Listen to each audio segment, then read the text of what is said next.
Thank you, Anna. It's a great honor and a great pleasure to be here, quite intimidating to be at the Fredicianum, this high tempo of contemporary art, as well as one of the last places where critical theory is still being done in the European landscape.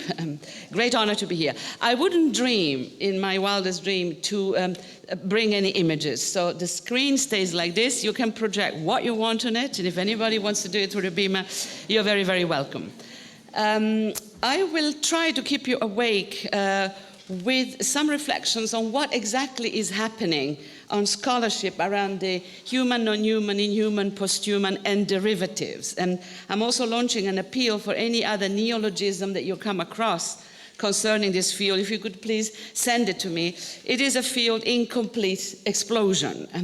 And I would have a whole discussion with of course, the curators of the exhibition to know why it was Inhuman that won out this particular time. I think in itself it would be a discussion point. It is undeniable that over the last 10 years, the explosion of scholarship on what exactly counts as the basic unit of reference for the human is completely on the cards. And I think it has been the largest quantitative outpour that I've seen since the early days of postmodernism. It's like everybody has the bug of the human. The number of exhibitions and reflections on this, at the moment I know of at least 5 exhibitions that I know of, and I'm not a particularly arty person, around the question of the human. So I would offer the posthuman as a navigational tool, as a way of illuminating a certain field, and then raise a few questions, a few concerns, a few hopes around this particular planet. I define the posthuman as a convergence issue. It's the convergence of anti or post-humanism on the one hand, and post-anthropocentrism on the other. If you can pronounce it, you're already halfway there. And I know that these discussions have very different histories in different countries. The Netherlands, where I have the fortune of living, is a very humanistic country. The Erasmus of Rotterdam has to remain the prototype of as far as the Dutch are prepared to go in critical intellectuality. And you touch humanism at your own risk and peril in countries like the Netherlands, because humanism is seen as the bastion of democratic criticism. I suspect something similar may play in Germany. I, however, was trained in France. I studied with the giants of post-structuralism, with Foucault, with Deleuze, with Irigaray, and anti-humanism is very much part of my way of thinking. And anti-humanism is a combination of Nietzschean critique of death of God, death of man, crisis of humanism, and a sort of my own disenchantment with some of the premises of the great Western philosophical tradition when it comes to freedom, to democracy, and to social justice. So you can say anti-humanism is both a tradition of thought, but also a form of sensibility, a mood. I think how attached we feel to the category of humanist values is very singular, a very sort of almost at times private questions. And we should actually have the courage to come out as closeted humanists, not neo-humanists a la Martha Nussbaum, not neo-Kantian neo-humanists, I hope, but actually closeted humanists, wishing, aspiring to justice, freedom, peace, love, and understanding. Even when the epistemologies are radical, even when the politics are impatient, there is a humanistic faith, a humanistic sort of, so we call it affect at work. And I think we would actually, I would like to put that on the agenda, because it seems that the art world also, a lot of the artworks that are being exhibited express ultimately a humanistic hope for what would be a question that I want to return. But it is not cool to be a humanist. It's a little bit sort of sentimental, so I want to provoke that back into our thinking and also come out as an anti-humanist by tradition. And I think that puts us into a minority, and we have to be very aware of that, a minority that has a real true disenchantment with the unkept promises of Western humanism. And today, the Foucault's lesson about the death of man, the crisis of humanism, 1966, was postulated in the context of the Vietnam War, and the growing disenchantment with the Soviet experiments. It was the disenchantment with Soviet humanism as well as with Western humanism. If you are post-1989, you might think the socialist humanism is a contradiction in terms. Think again. Socialist humanism was there in the 18th century. In the utopian socialists, Karl Marx took it from them, and the rest is the history that we know. But there's a return of socialist humanism, which is the belief in progress. And as Jacques Lacan, not my favorite, but it turns out good in the long run, as Jacques Lacan pointed out, for as long as you believe in progress, you are a believer. For you, as long as you believe in social justice, you are a believer. And I think that was a lot of what that wonderful paper that Helen just gave that expressed a profound aspiration to justice, to freedom, to democracy. So are we really crypto-humanist, even when our epistemologies and our politics are coolly not in that field? So here we need to reconsider, particularly Soviet socialist humanism, Simone de Beauvoir, forever, and all the complications of that tradition. And I would then have a discussion here about the affective turn. There's about 3 conferences a day in academia about the affective turn, going in all directions, which is perfectly fine. I would connect the affective turn to the particular affectivity, the particular sensibility of humanism as a radical aspiration to freedom. Edward Said type of humanism, I think, belongs to the conversation of today. But again, I don't know whether that works as clearly in Germany. Post-anthropocentrism is a very different story. As I said, already pronouncing it, if you thought phallologocentrism was bad, try this one. Taking distance from our species is a very different story. In the humanities, in philosophy, we don't even have a language to talk about species.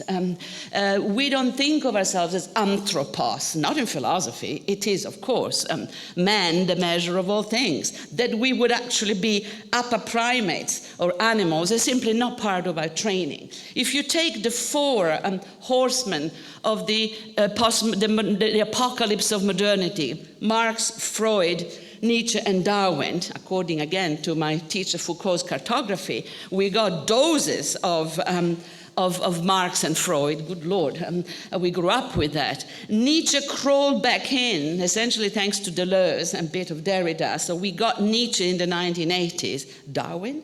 It's not part of our terminology. It's not part of our genealogies. We simply cannot think animal. We cannot think beyond anthropomorphism at best. So the post-anthropocentric challenge, to which I will return more in detail in the second half of the paper, thinking in terms of species brings, even continental philosophy, hybrid and contaminated as it is, brings into places where we cannot be. We cannot think beyond or without the centrality of anthropos, this thinking thing that is, of course, the source of all pride and joy, as well as all sorts of issues and complications. I challenge you again, stand in front of the mirror and do the mantra of critical theory. I am against capitalism. Yeah. I am against social injustices. Yeah. I am against heteronormativity. Yeah. I am against war. Yeah. I am against the human species. Oops. Oops. Maybe those of you who have a punk background, maybe, but even then. So we have here a new ecology of belonging that is emerging, an ecology of belonging to a species which we perceive at the very moment where that sense of belonging is challenged, if not completely lost, because of a number of reasons that I will return to. So a lack of a critical dictionary, terminologies that are missing, genealogy that are missing. If you look at the scholarship on Darwin, there's nothing. There's Hilary Rose in the 1990s, and then Elizabeth Gross yesterday. And in between, nothing. We don't even have a critical discourse on evolutionary theory. In your country, because of the aftermath of fascism, you can't even think about it. You just go completely freaky the moment we talk about evolution because of the long, long specter of eugenics that has simply lobotomized philosophy from being able to think animality, evolution, selection, and survival. That is the post-anthropocentric moment, and it coincides institutionally with the crisis of the humanities, which are being kind of voted out, at least in my part of the world, budgetarily and institutionally completely destroyed currently because we are not considered useful to the current production of knowledge. Or as one of my dear friends, colleagues in Utrecht put it, you humanists cannot possibly answer the great scientific issues of today because you still believe in the centrality of the human and because you're so nationalistic. Methodological nationalism, Ulrich Beck, rest in peace, and the question of anthropocentrism, the two pillars on which the humanities may not be able to negotiate the transition to the 21st century. But of course, there are other resources there as well. This is a brief definition of why the posthuman is a useful navigational tool, because of this particular convergence. And this is why anti-humanism, posthumanism, post-anthropocentrism, they are not the same. They carry very different archives, they carry very different problems. And the convergence between the two is a real conflagration that is generating, and all of these side effects that I'm telling you, this true proliferation of discourses, exhibitions, publications. So we need to actually compare notes, and we need to make the cartographies the object of exchanges, and we need to be a little bit meta-discursive and see a little bit how this discourse circulates. I'll give you two examples of institutional responses to this conflagration, this explosion of knowledge, and I hope you will forgive the Anglocentrism, but that's how it goes. Oxford University has set up a few years ago a massive institute run by Nick Bostrom. It is called, I'm glad you're sitting down, the Institute for the Future of Humanity. The ethos of the institute is transhumanism. Transhumanism is human enhancement. Human enhancement through brain implants, or rather, interfaces between brains, computational systems, clinical psychology, philosophy of mind. Millions in subsidies, incredible postdocs and PhDs, so get in there. Artists are very welcome, so long as you have your maths and physics under control. The project, it's Oxford. The project is very simple. It tells you everything we need to know. It's called superintelligence. And the idea is to assist the human species in this transition towards higher levels of computational ability. Nick Bostrom gave a bad review of my book. He says, well, optimistic to think that we're already posthuman. Our brains is much too slow. We cannot keep up with the computational networks. We need quite a lot of enhancement to keep up with the speed of our computer networks. You wish that we were posthuman. We are still all too human. Incredibly interesting, because then you get the massive investment. Somebody has invested millions in the superintelligence program. This is actually considered a serious scientific project. You try to go in, ask for money for a critical posthumanist project, oh please. And the Grants Commission will tell you that this is really not a priority, but superintelligence is. Notice the entry point for computational networks. The computational networks that run our economy, the stock exchange, our defense system. Algorithmic culture, as Matthew Fuller and my Goldsmith colleagues call it, the computational nature of our social nexus is at the heart of it. And in relation to the computational networks, our brains are a little bit on the dumb side. We are slow. And the species need to be enhanced. The brain, they don't talk about, of course, the rest, just the brain. It would be very interesting to see the division of labor here between brain and body. How there is a definition of the brain as just this black box that can be plugged into computers, no body there. The disembodiment factor incredibly crucial to the way the transhumanists work, because if the body could enter the discussion, of course, a couple of elements would change to disengage the brain from the rest of the body. The brain is not embodied, the body is not embrained. There is a Cartesian dichotomy at work here. That's Oxford. Some of you can really get a career there, so put it on your list. Cambridge, of course, it's a bit like the regatta. They never do one. Cambridge answers, and they answer with the usual Cambridge compromises, with a new institute, which has opened only about 4 or 5 months ago, the Cambridge Center for the Study of Global Risk. And what is the global risk? Well, it's a dual sort of takes. Some of it is Ulrich Beck type of risk, the risk that computational networks may take over the human species. But much stronger risk for them is that the human species may not be able to catch up with the computational systems, so that we have to assist the humans in this transition, in this mutation. They also do some of the Anthropocene. They look at some of the devastation caused by the times. But global risk enters the issue, and then massive doses of ethics, massive doses of neo-Kantian Martha Nussbaum frontiers of justice ethics, and a dialogue with Oxford that is interesting to say the least. I would check these two very carefully. In a period where academia is starved for resources, these two institutes are gathering millions in subsidies. The message seems to me clear. If the two top universities of the world, in my part of the world, are going this way, the idea of a mutation of our species is absolutely on the board. It's absolutely open. It's an open secret. Something here is shifting pretty massively. And whatever is shifting has enormous importance for policymakers, and I would argue for our economy in a minute. So much so that we are devoting whole institutes to the future. What do we call the entity that we are so very anxious about? The entity whose transition, whose mutation we are trying to monitor, we are calling that entity humanity. And I want you to put that and park that idea for the moment, because that humanity, I think, is one of the issues that I want to take up in my work.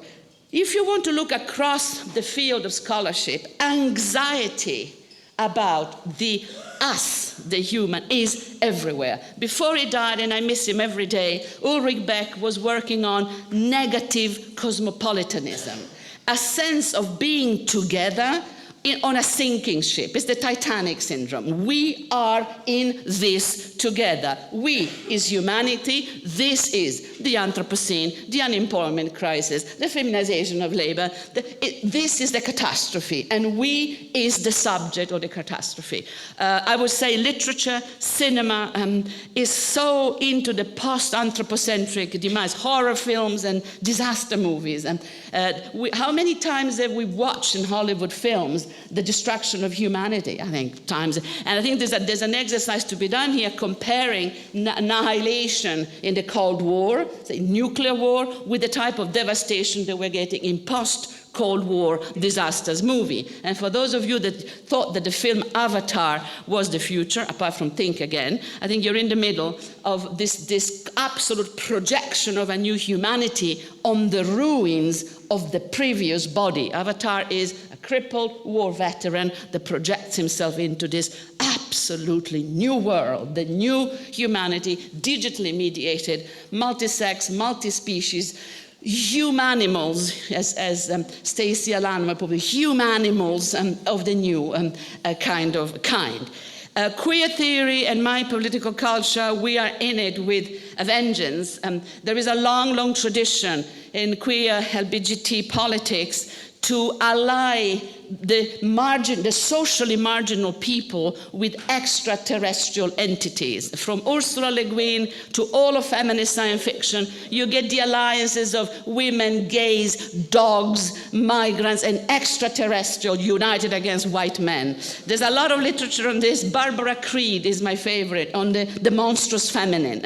And if you know the classic postmodernist trilogy, which is in fact 4 films of aliens, you get a complete break breakdown on this. Multiple sexuality, multiple genders, multiple reproduction species and system in outer space. That's the only problem, they're in outer space.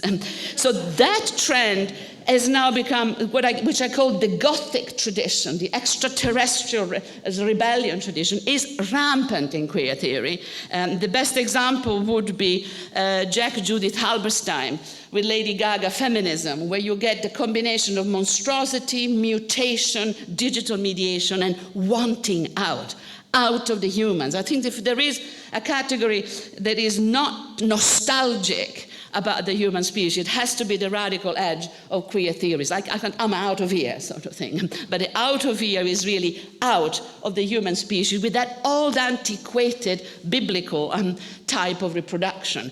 And by the way, I can imagine us going up to the Oxford Institute and say, I heard you're redesigning humanity. Can we actually redesign it together? I would personally like to phase out menstruation completely.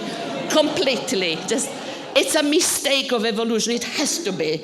How can anything so inefficient be still around? In your laughter actually confirms the absolute political impossibility of such a statement. Whatever redesigning of the humanity is going on here, it does not involve sort of major deviations from the biblical script, one way or the other. And I think the very reason why we even have these institutes in the UK to begin with, I want you to remind you of academic politics, is that the George Bush administration had banned biogenetic and stem cell research in the United States as being non-Christian. It was a religious reason for banning biogenetic research, and as a result, biogenetic research migrated to the UK and to China. And at the moment, China is doing even more advanced research than we are. So there is at the source of this already a veto, a Christian veto from the United States, and this is why the USA only do information technology. They're pretty hopeless at biotech, which is a British thing, giving us a new brand of biogenetic critical theory coming out of the UK that we hadn't seen in a long time. So these are examples, but I would like to hear more from you in the art world and the extent to which a sort of anxiety and fascination for the capacity for mutation, the way in which that is being constructed and circulating. In social theory, it is sheer panic, but that the Christian religion is the only religion that has an intrinsic link to reason. Christianity is the only religion that has an intrinsic link to reason. So if this is so, Habermas is quite justified in being in a fit of panic about what is happening to us. Fukuyama, 2002, Sloterdijk, 2009. By now, moral and cognitive panic about what is happening to us is an element of social theory, which is being counteracted by a massive return of very traditional ethics, neo-Kantian ethics. I'd say Martha Nussbaum today is really almost the flag bearer of the return of classical values, and not only humanity, but the humanity that defines itself as transcendental consciousness, moral universalism, and a European specificity in being able to identify Europe as the place where those issues are considered serious. So keep Nussbaum in mind because she pops up everywhere, and I think it is the dominant line. This means that if you want your research grants, that is the line that you run. For the research grants, that's what you run. For real life, to keep intelligent, you have to read Donna Haraway. 1985, the generic figure of the human is in trouble. It was already clear in the early days of Margaret Thatcher, the Queen of Camp, the woman who masculinizes politics. She handbags people when she needs to. She cries when she needs to. Extraordinary piece of work. But what a tragedy for the working class, what a tragedy for all of us on the left. Haraway, mid-90s, talks about the extent to which the authenticity of our species is now in the human genome program. The man, the taxonomic type, becomes man, the brand. And I think this kind of the genomic moment as the end of a generic understanding of the human is scientifically of the greatest importance. Brian Masumi, coming in from the Deleuze camp, talks about X-Men, a genetic matrix embedded in the materiality of the human. species integrity just a set of biochemical modes expressing the mutability of our species. Hart and Negri, from a very different tradition, not that they know more about science, but they talk about an anthropological exodus from the dominant the definition of the human. And again, a little footnote, if you look at the scholarship, there is a really interesting division of labor shaping up since the 1990s. You get the great criticism of globalization. You get Hart and Negri, Lazzarato, the Italian school, looking at labor relations, looking at the new precariat, looking at the necropolitical, but not getting at an idea of what contemporary science is. And then you get contemporary scientists redesigning the 21st century without any idea about social justice and globalization. Some crossovers, very, very few. It is now, with the generations of the 40-year-olds of today, that we actually have people with scientific groundings being able to hold a political discourse. There is nothing more pathetic than a philosopher trying to pretend that you understand modern science. It is pathetic, because it's a very, very complicated field. We get it almost obviously wrong. This is why I'm very careful, and I'm going on secondary literature. I love Liz Gross, but I think that the Darwin book is just wrong. It is not so. And between Darwin and now, we've had generations of evolutionary thinkers. Stephen Jay Gould alone would have to be addressed as a major figure, also because he's a left-wing scientist. So here we have Foucaultian analysis of discursive fields that need to be reconnected, and a job for the art world to do that. You are the great bridge builders, and you can use bits of science and connect it to the bits of the political, because you're allowed to. In academia, with the scientific rules and the rules of assessment, it is a lot more difficult. I hope to have convinced you that there is an explosion of the human, to have convinced you there are institutional interests at stake and a massive scholarship on it. I'm now going to demolish that argument by saying, excuse me, but we were not humans in the same way to begin with. To introduce another line of argument, which is coming into this discussion from post-colonial, race, feminist, and queer theories. Well, I'm really very sorry that the human is in trouble, but was I human? Were women human? Were blacks, Jews, gays, transgender people human? Since when has the human be taken as an all-inclusive category? And the moment you enter the discussion with this, first of all, you need the first gin and tonic of the day, because it demolishes the previous argument. After 11 in Oxford, it was allowed, so I thought we are safe.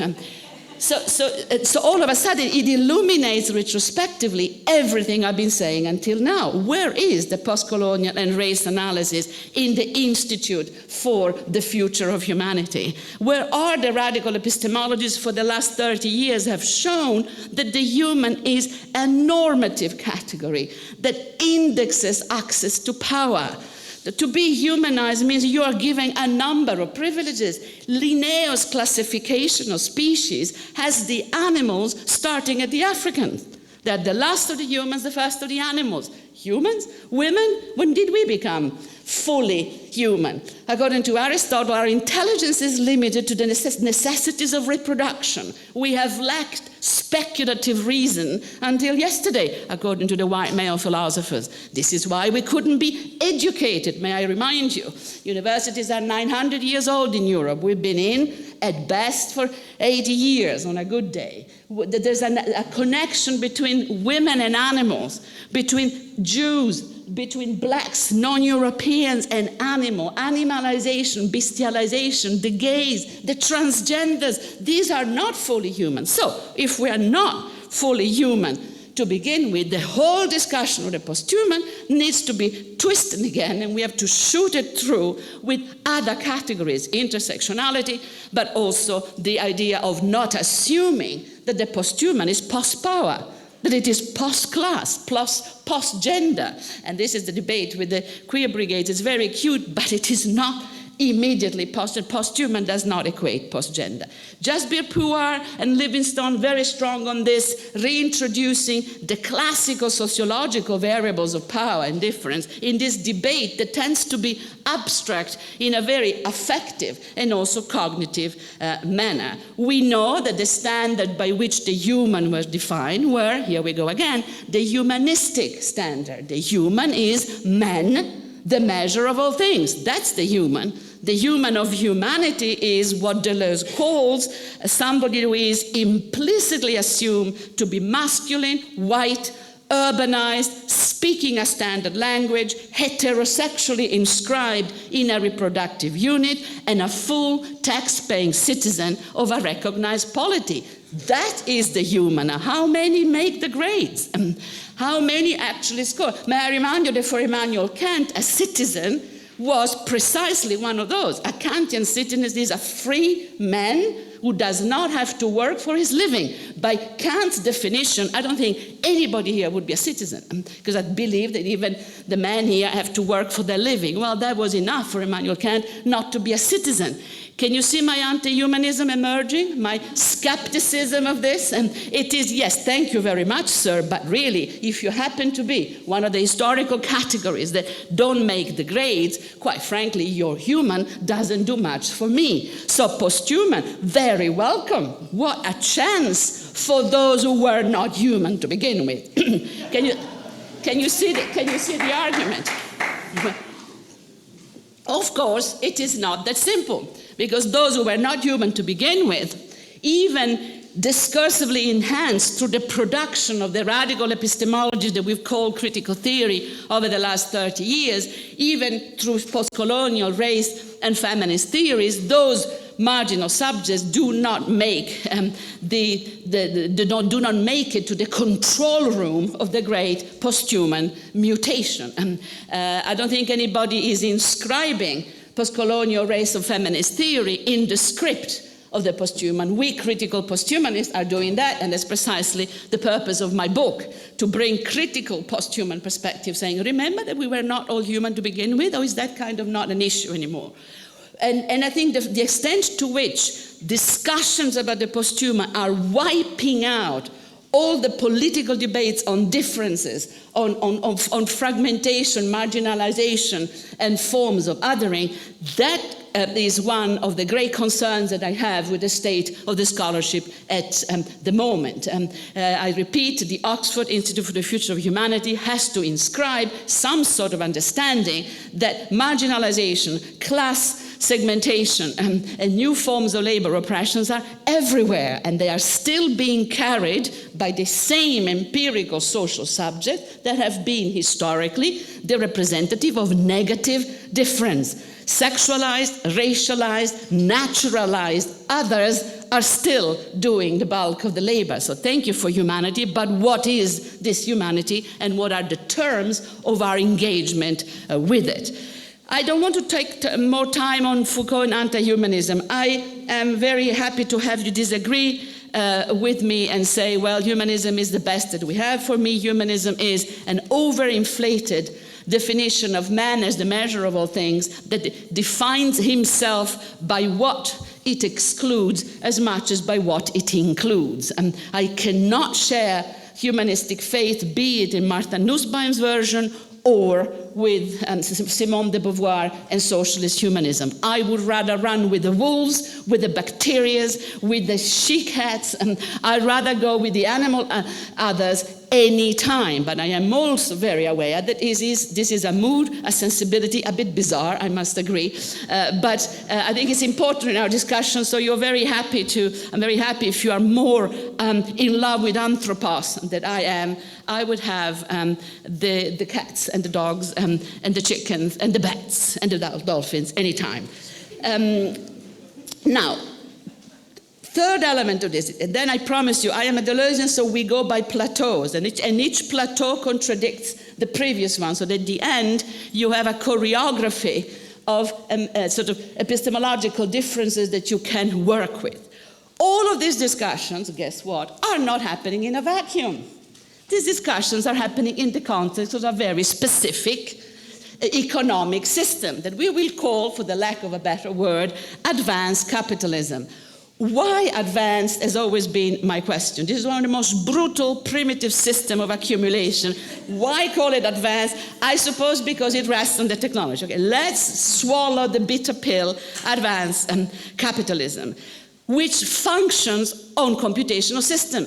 We have understood that from previous conversation. It functions with high levels of technological mediation. Without computational system, there is no stock exchange, there is no economy, there is no defense system, there is no university. We run on machines. Our lives are run by algorithms. As Donna Haraway put it, again in the middle of the 80s, machines are so alive while humans are so inert. And isn't that true? We're so depressed. What a bunch of nincompoops. But there with our machines, they do all the relationality for us. Great paper by Helen. The global economy, in other words, is post-anthropocentric in its basic structures. It runs on machines. It's so technologically mediated that we know that the Oxford Institute is saying our brains are too slow. Thank God we have the computational system. So we have a techno-scientific culture built on the convergence between biotechnology and information technology, which makes the cognitive ability to control the informational codes of all that lives, makes that the single most important concern of capitalism. Melinda Cooper, Advanced Capitalism, is a system that capitalizes on life. And life means the informational codes of all that lives.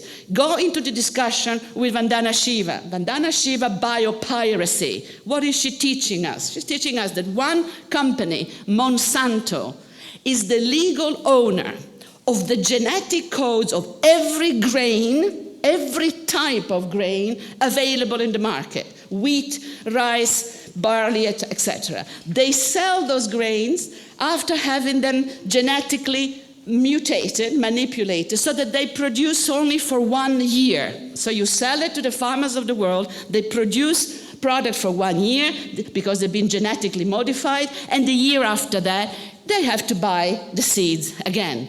Biopiracy, but at the source of it, one company that owns the genetic code of all that line of what we used to call natural products. Same for apples, for carrots, for chickens, for the human genome. Biogenetic control. Don't go German on me. Don't freak out. Put the universities in the heart of this. And the universities are at the core of it. Life sciences is what we get Nobel Prizes for. Life sciences is the pride and joy of our university system. They take all the budget of the university as well, 2/3 of the budget. European Union research budget, go and have a look at it. Life sciences, biogenetics, the informational code of all that lives. Now, let's stay with that. All that lives means all the naturalized, sexualized, and racialized others, all of them. No distinction between anthropos and the other species as far as advanced capitalism is concerned. They're mixing and matching trans-species with great glee and with great ease. Oncomyces on the one hand, various types of xenotransplant on the others, but also the ability through stem cell research and nanotechnology to make completely new materials, to create new life forms. 8 months ago, Delft University and MIT synthetic biology, the first synthetic hamburger was born. Had I been a vegan, which I will be in a future life, I would have popped the champagne. Synthetic meat. We don't have to get it from animals. We don't have to raise animals. We don't have to kill them. I thought half of you vegetarians would be kind of celebrating. So why do you look like zombified? Synthetic meat. It has all the proteins. We can't taste it yet because our nervous system has not been geared, but they will wire our brains. Soon we will be able to taste this. Isn't this fantastic? So why do you look depressed? What are you missing? What's missing here? Synthetic biology, the remaking of nature. So we have a double shot barrel here. Advanced capitalism is a system that capitalizes on life, all life forms, not only the human, and advanced capitalism, us, the university, being able to make life forms, both with information technology, and biogenetics, stem cell, nanotechnology, extraordinary. We are making life. What a moment, what excitement. So why do you look so depressed? What are you missing? So the idea here of a post-anthropocentric turn in capitalism is perverse, opportunistic post-anthropocentrism. It puts the human at the same level as other species. And so far as we can sort of data mine it, it's about mining information out of all that lives. That is the capital. Melinda Cooper calls it life as surplus. And Melinda Cooper, being a feminist, connects the life as surplus, our ability to financialize life by extracting informational code. Melinda connects it to the devastating labor relations that happen in advanced capitalism. Whether it is through the global chain of care that Helen described, whether it is through bodies that don't matter of refugees and asylum seekers that are trying to enter our shores, whether it is in many unregistered, invisible type of labor that is very much there, but those bodies, and as Rumsfeld said in relation to the first Gulf War, those body counts don't interest me. Invisible labor, financialization of life, advanced capitalism is a cognitive system, a super clever system, and a disaster for those of us who are in the business of producing knowledge because we're in the thick of it. Again, a return to my teacher Foucault. When he took his chair at the Collège de France, 1966, on the footsteps of Hippolyte, a great professor, Foucault takes the professorship and he makes his inaugural speech by saying, here I am, a great professor following a great professor. We're on the eve of May 68. You know what I'm going to do? I'm going to turn my professorship into a critique of the power of the professors. And I think that move of critiquing power from the location that you inhabit is the beginning of the politics of radical immanence, with which I will entertain you for the last 5 minutes. But Foucault's insightful prediction that the people who are in the production of knowledge will be caught in systems for whom the production of knowledge is a high social and economic investment, that prediction has turned completely true. And the extent to which biopolitical discourses need to be inserted in our own very practice is absolutely crucial. I try to do this in Utrecht by going to my rector and say, you've given again 3-5 times more millions to the life sciences than to the humanities, and why is that? I said, but Rosie, they make us money through patenting, through the production of medicine and vaccines. They generate income. What income do you generate? It's actually not much, but I'm quite a nice person. Pathetic. Utrecht University last year posted a profit. It is extraordinary for a university to post a profit. So have a guess, how much profit did Utrecht University, major life science university, make last year? 42 million euros. Thank you. Okay, check what profit your university made. That's what we're looking at. And it is the first time in the history of the monastic academic tradition that in Europe, because in the United States, the universities are private companies, so they have to make a profit.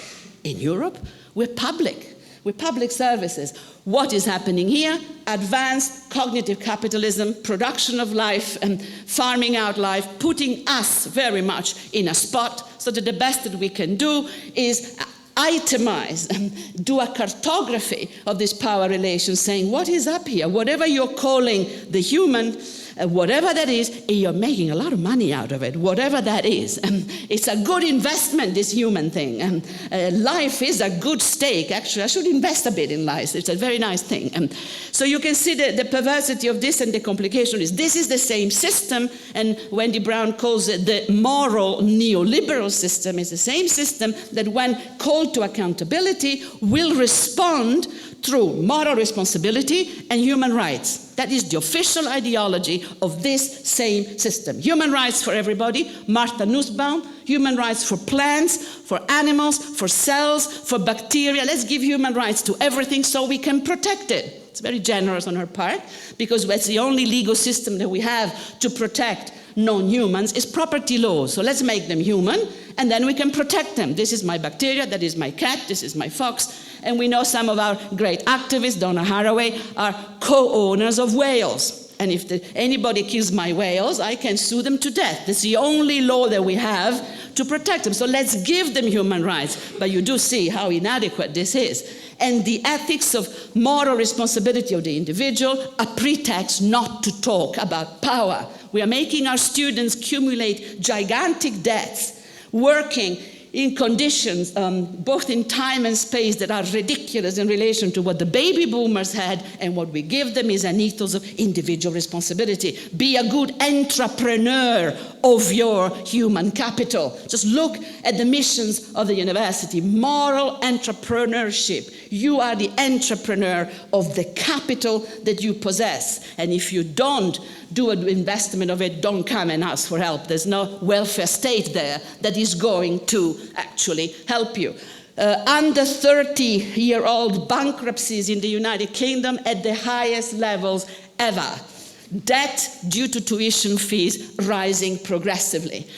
This is the reality, the other side of this discourse, and I think we can, as academics and professors, at least build that in. But conceptually, I think that we need another move. We need to go into monistic philosophies that allow us to think the unity of being without going into the rhetoric of a new humanity. In other words, we need Spinoza, the other missing link of critical theory. Spinoza as the antidote to Hegelian dialectics. The French Spinoza, as they call it disparagingly, because it is introduced in France in the 1960s and 70s by the students of Althusser, and you get an avalanche of phenomenal books. You get Pierre Macheret, 1979, Hegel or Spinoza. You get Deleuze, 3 incredible books on Spinoza. And you get early Balibar. You get, of course, the first, Tony Negri, Savage Anomaly, Negri's absolutely best book, with a preface written by Gilles Deleuze, in which he says this is an incredible book. And of course, Tony Negri is a very well-known terrorist. He is wanted by every single police system in the world because of his connection to the Italian terrorism. So Foucault gets really upset that Deleuze befriends this terrorist, and we have the famous falling out. Deleuze-Foucault over the figure of Negri, but The Savage Anomaly is a fantastic book on the role of the imagination in Spinoza. So the French, what we call the post-structuralists, were really post-Marxists in the sense of post-dialectics people. They didn't want anymore the dualistic system. They went into the monism of Spinoza. One system, one meta, intelligent and self-organizing. One meta, embrainment of the body, embodiment of the brain. The brain is in the body. Sorry, Oxford, you're investing in the wrong box. You generate knowledge at every corner of the human body, and you also generate pleasure in every corner of the human body, as we know from radical feminism, but that's another discussion. To disengage the production of intelligence from the embodiment is a crime, and it is a scientific error. Spinoza reread with Derrida, with Deleuze, bringing in a different philosophy of time that allows us to think the autopoietic nature of what we used to call nature. We're all part of it. Jenny Lloyd, my beloved teacher, 2 fabulous books on Spinoza, Part of Nature and Spinoza Ethics. Moira Gatens and Jenny Lloyd, collective imaginings, trying to bring Spinoza's politics into the discussion. How about we start from another political ontology? Yes, one meta, but differentiated and trans-species and differentially oriented, capable of meta-stability through careful negotiations, and we can talk about the politics of this. Yes, a new trans-species alliances, but does it have to be a humanity that brings back the same old dudes? I'm quoting Helen because I love that dude part. The same old image of thought as that man? Does that have to be the common denominator? Or do we need a new humanity that is postulated on fear? The humanity that emerges from the tragedy of the Anthropocene. We are in this together, but we cannot be considered a fixed category. Humanity is not there waiting to be in this together. Humanity is a missing people. It's something that we need to reconstitute. Multiple humanities in trans-species alliances, capable of becoming world in a variety of ways. Diversity, complexity, hybridization, thinkable within a monistic philosophy. It's all within our reach. So why are we once again narrowing down the possibilities and bringing back that tired old man in relation to which my generation made it quite clear, God is dead, man is dead, and I'm not feeling too good myself, but that's no reason to keep on fighting and keep on thinking. Thank you for your time. Thank you.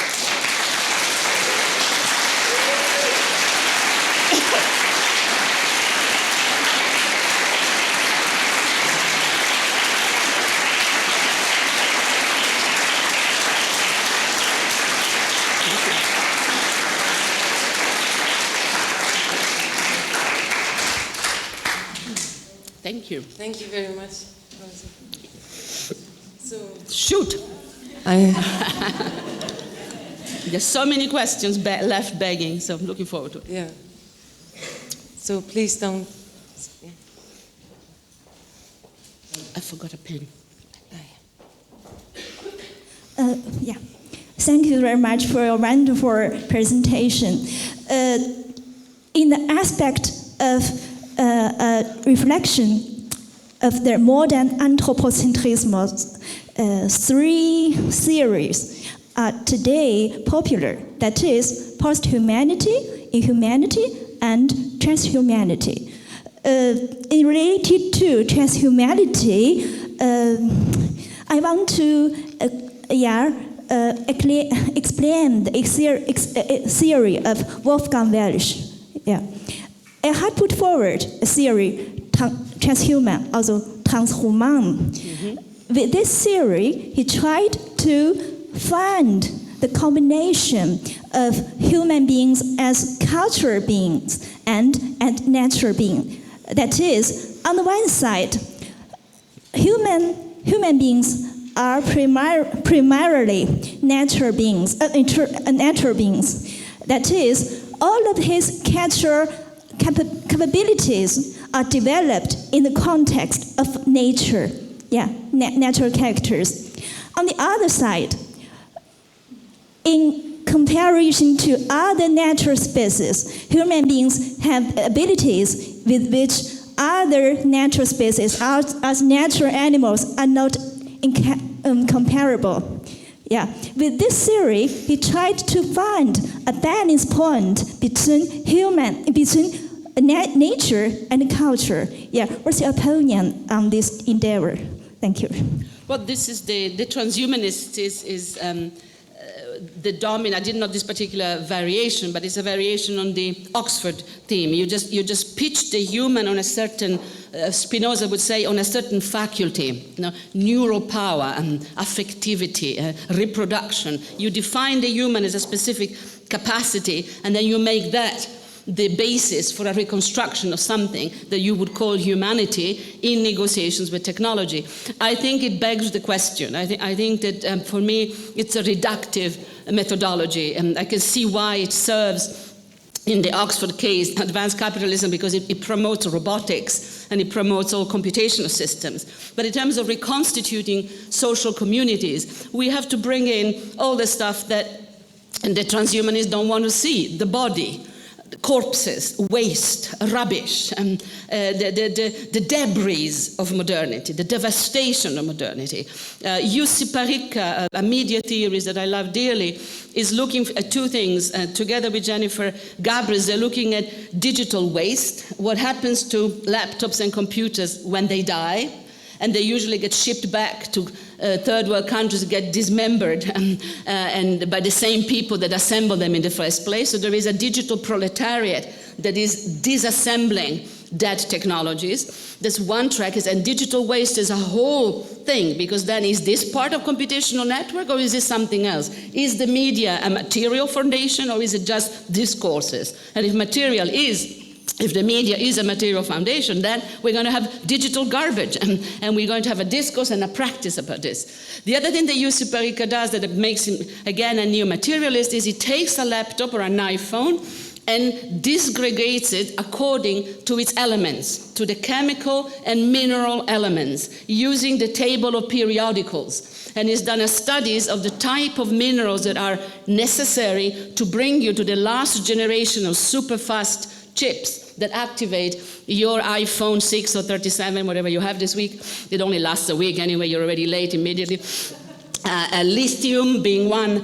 So this disgregates the computer, brings it out to the mineral, traces the minerals to the mines, and the minds to geopolitical relations. We are fighting a lot of wars to protect our minds. That type of discussion of computational networks is what I would like to see, materially grounded. Media is not ethereal, sexist, glamorous pictures of perfect bodies floating on our screen. It's hard labor relations. It's mining companies. It's China buying up every lithium deposit they can put their hands on, much to the distress of the Western allies who are trying to contain the massive power of this mining giant. It is wars, it is corpses.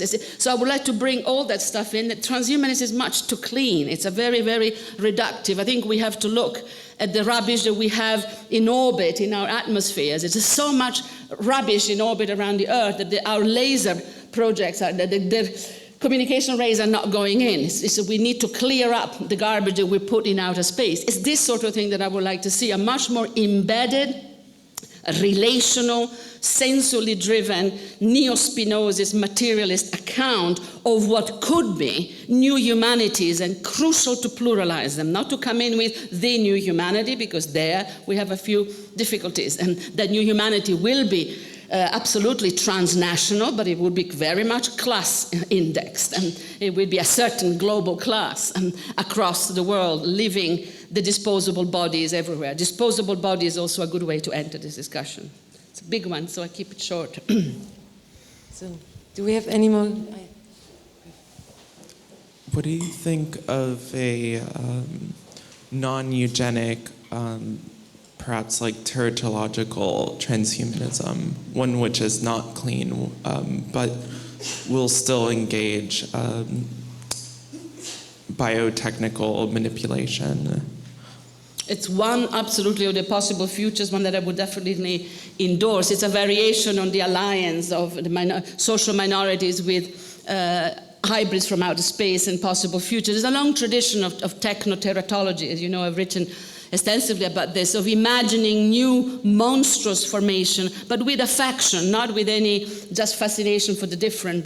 The field where this research is happening is disability studies, but there are now new brands, the work that you do on, I think, complex health studies, which you presented yesterday, which is broadening to different types of bodies, saying this body belongs to hey humanity too. Karl Lagerfeld, again, not my favorite, but I read such things. Karl Lagerfeld said recently that he's very, very happy with media culture, because media culture has improved the looks of the species. I swear to God.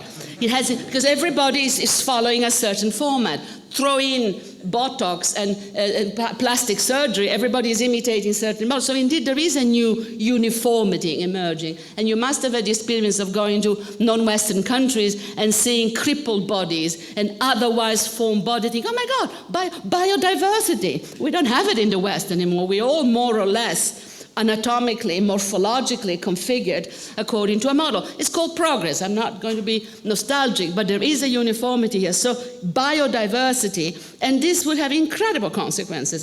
There are a couple of essays from race studies saying, let's treat non-white African American as a different type of human. Let's embrace difference under the heading of biodiversity and make that Spinozistically non-essentialist, because Spinoza has been processed by Deleuze and Guattari here, made that the basic unit of reference to reconstitute another type of community. And that would put femaleness in a very different story from femininity, which we can absolutely let go afloat in the market of advanced capitalism. But femaleness as the capacity of certain bodies to do the unimaginable, to create other bodies. But it's extraordinary. What an incredible power that is. Of course, the gender system has ruined it. Okay, but leave that aside for a moment. Look at it as a capacity that certain bodies have to do that. If you go in with Spinoza's politics, this flips into a line of becoming. And this will be a line of really interesting becoming from a materialist radical feminism based on femaleness. And not on the trappings of femininity. Just an aside, because I adore her. Virginia Woolf in love with Vita Sackville-West saying, she's more female than feminine. And then people say that Virginia didn't understand sexuality. They just don't have a clue. So more female than feminine, and there's a way to go this. I was expecting question on the political. Great, good. Nobody has a question? We go for lunch. I just want to push you on whether or not there's a tension between the neo-Spinozistic valorization of the body and the Foucauldian idea that the self is something which is constructed and imposed upon the body. So, particularly in the sort of critical post-humanist criticism of transhumanism as being obsessed with disembodied notions of mind, such as the idea of, uploading, your personal neural network and simulating it on a computer. The critique seems to be based in what seems to be, or what seems to me to be, some conception of the embodiment of subjectivity as being somehow more natural. There seems to be in this kind of neo-Spinozistic criticism a latent sort of theological normativity that seems to be at odds with a certain Foucauldian conception of self-construction. So, great question. This would require much more time than we have, but I'll try to do my best on this. Let's start from the end, and then we can go to this kind of bifurcation, Foucault, Deleuze on this, because there is a problem with the biopolitical here, clearly. But let's start from this idea of embodiment as being necessarily a naturalized sort of ontological site that would make all kinds of transformations difficult and would make processes of change difficult. Sorry, I woke up this morning with a bad throat. This is essentially Hegel's critique of Spinoza, which is repeated today in Badiou's critique of Deleuze. And it's a really interesting debate. History philosophy is intensely political. And we could ask ourselves the question, if Spinoza had, in the 17th century, already an understanding of the unity of matter, with flows, speaking my language, with flows of becoming, how come his philosophy disappeared and we are in for 2.5 centuries of Descartes? Because that is a Foucauldian analysis of discourse. How come? Because dualism, of course, is a much simpler system of governance. If there is a dualistic oppositional mind-body, us, them, male, female, nature, culture, ladies and gentlemen, you can run the world on this, and we did. Because the dualism, us, them, is the political ontology of European imperialism. It makes us go into the world, bring in them what? Humanism, reason, and the Enlightenment. So it is an instrument of governance. And I think the dualism has really, with the humanistic sauce poured on it, has been the pretext for the multiple wars we've been fighting, certainly through the 19th century, and many people converge on this. So we lose Spinoza. I think Hegel's critique of Spinoza as some sort of mystical, plunged in nature, passive, quietist, and completely kills the guy until we get him resurrected much more recently. I disagree with the reading, not only on the basis of what Deleuze does to him, which would be another question, but I disagree with the reading on the basis of Spinoza himself. Spinoza was a laborer. Spinoza was a man who worked with his hands. He was kicked out of academia. He was kicked out of the Jewish community. He lived in a little shed making instruments. That manual element of his life, because I am still enough of a materialist to look at the resonance between material conditions of production and discursive formations, shows in his work. His idea of nature contains artifacts. For Spinoza, there is no ontological difference between the lenses that he was making and a pear, an apple, or a human. In terms of the fact of the criterion that he uses is the capacity, the potentia, the level of intensity of that particular thing, how it functions and negotiates in the world. Whether the thing is born or made, for Spinoza in the 17th century already, is not an issue. He has a nature-culture philosophy, which already displaces the centrality of anthropos, saying we can do certain things, animals can do other things. Among other things, animals suffer. So he has a famous letter on suffering of Spinoza, extraordinary stuff. I think we need to ask ourselves, why are we still going with the Hegelian reading of Spinoza? Can't we give him a chance and read him in his own terms? Enters Badiou and Deleuze, bis repetitus, same story. In Badiou's critique of Deleuze, there's this kind of plunging into monistic ontologies, then we cannot possibly have a politics. As if the only definition of the political had to be the oppositional, us and them. Enters Carl Schmitt. If somebody can tell me why what's left of the left has to go to Carl Schmitt, the legal theorist of the Third Reich, to get a political theory, somebody will do me a favor. I think it is just a symptom of debacle that we have to fish out an oppositional theory of friend and enemy to give the left a politics. No wonder we're losing every single possible election. This is bankruptcy. Why not redefine the political as the reconstitution of communities, the planes of immanence, the missing people, and recompose the political as differential variations within a common plane of becoming? Why is it not enough to have the political as the radical immanence, subversion and recoding of power in the places where we are exercising? Why do we always need a winter palace, a Bastille, somebody to kill, and then we have the political? There's something here about the role of violence in the political ontology that really needs to be put on the agenda. The only people who read Spinoza with any degree of understanding are the environmentalists and the peace movements.